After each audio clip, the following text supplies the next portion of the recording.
Shariif Xuseen waxa uu da'da toddobaatanaadka ku soo galay aaladda TikTok oo ka mid ah baraha bulshada kuwooda loogu isticmaalka badan yahay, waxaana uu noqday shakhsi si weyn ula falgalay aaladdan, isaga oo dib ugu soo noqday sanadihii yaraantiisa, lana mid noqday hadda 18 sano jir. Markii ugu horeysay waxa uu barta TikTok uu ku soo biiray 28 January ee sanadkan 2021.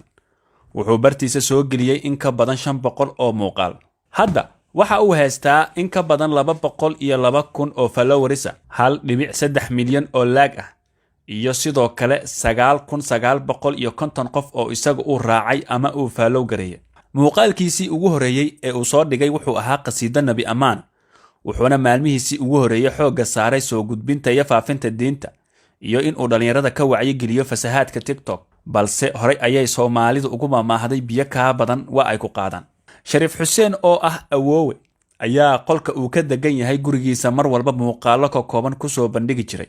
Sidii uu u waday wacyigelinta dhalinyarada, waxaa mar qura isbedelay hadafkiisa, sababtoo ah waxa uu waayay cid dhag jalaq u siisa, xitaa soo follow gareysa ama comment ka bixisa. Hase ahaatee, waxa uu bedelay afkaartiisa isaga oo aragti kale oo tii hore ka duwan la yimid. Wuxuu bilaabay in uu jilin ku soo sameeyo codadka aflaanta, sidoo kale uu soo qaado heesaha Sharma Boy, gaar ahaan kuwa aadka loogu jecel yahay, taas oo keentay in dad badan ay bilaabaan inay si tartiib tartiiba ugu soo xirmaan barta uu ku leeyahay TikTok.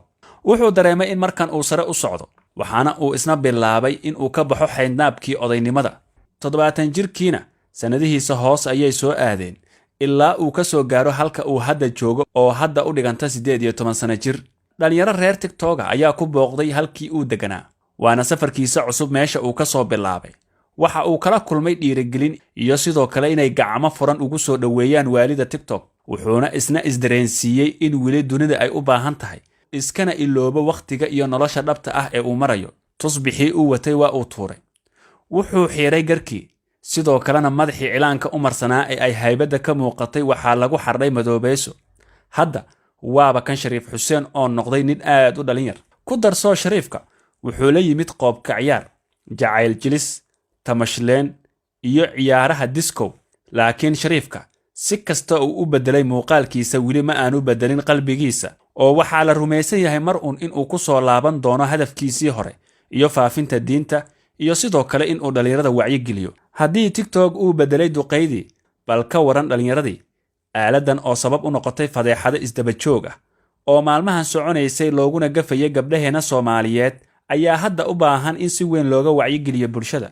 Haddii bulshadeena aan laga qaban TikTok, waxay mari doonaan wadada ay qaadeen kumanaan qof oo kale, waxaana la filan karaa fadeexado kale iyo sumcad dil. Ujeedka warbixintan ma aha in aynu si gaar ah ugu durno awoowe Shariif Xuseen, balse ujeedkeena ayaa waxa ay tahay in bulshada laga wacyigeliyo qaabka xun ee loo adeegsanayo baraha bulshada gaar ahaan TikTok. Haddaba daawade, adigu maxay kula tahay aragtidaada? Fadlan qaybta hoose ee commentiga inoogu reeb. Sidoo kale, muuqaalkan inoo sii sheer garay si uu dad badan u gaaro. Mahadsanid.